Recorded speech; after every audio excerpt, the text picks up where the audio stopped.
Let's look at the code of the thread function. Our thread function in this example is not going to do any useful work. It is made up simply of 4 statements for the purpose of illustration.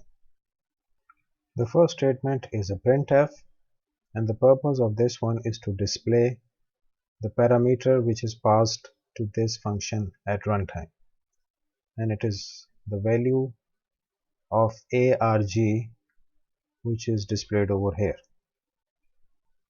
To remind you that when this thread was created, it was passed the contents of variable message, which are the 2 words making up the string hello world. Therefore, inside the thread function, inside the void pointer arg, we should have the string hello world.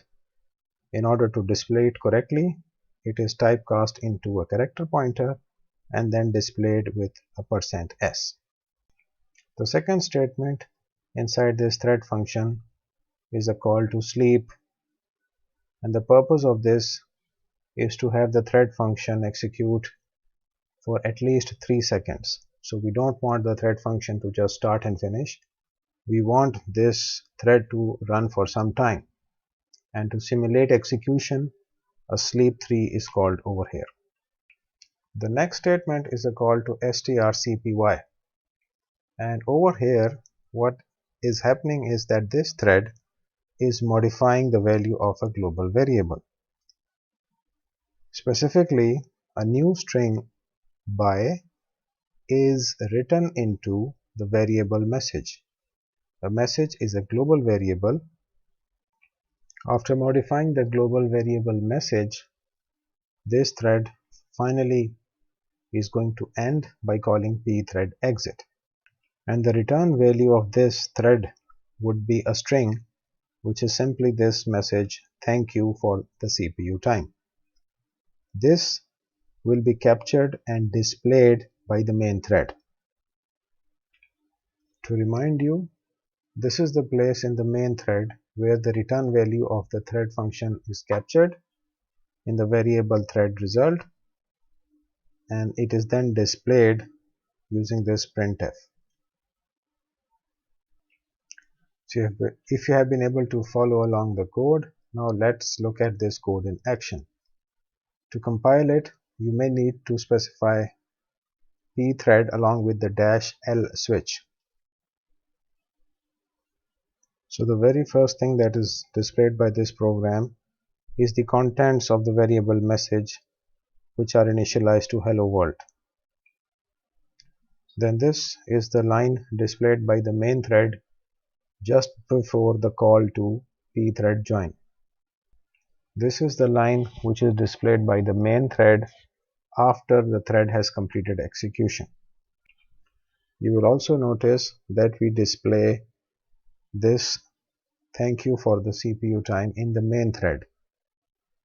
We never display it in the thread function. The thread returns this value to the main thread by calling pthread exit. The main thread captures this value in pthread join, and after that there is a printf which displays this value. And finally, this statement in the output of this program is showing you that the contents of message are no longer hello world, rather they have now become bye. And this explains a very important thing. This illustrates that a thread indeed has access to global variables defined inside the process.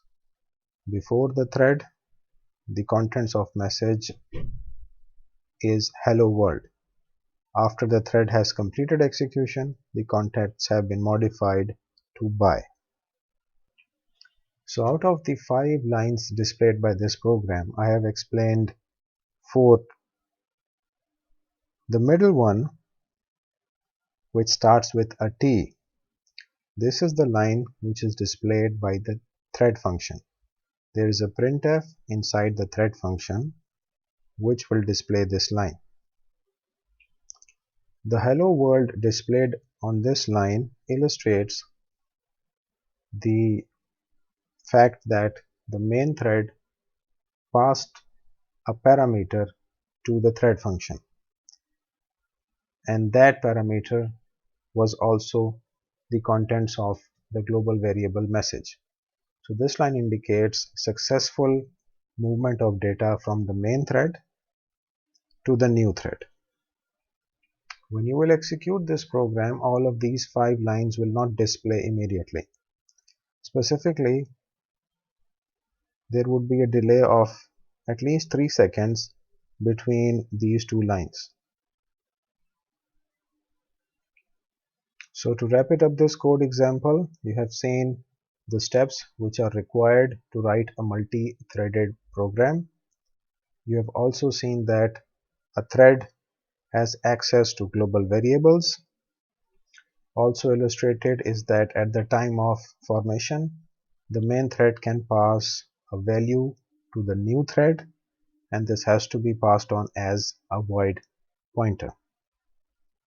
The nice thing about void pointer is that you can pass on almost any kind of data. Because it's a pointer, you're not passing the data by copy, you are passing it by reference. So you could pass an entire data structure from the main thread to the new thread. Also illustrated was the fact that the thread can also return or pass data back to the main thread. So the new thread will also use a void pointer as a mechanism to pass on data back to the main thread. And once again, the nice thing about a void pointer is you can pass on any kind of quantity, any kind of data structure using void pointer.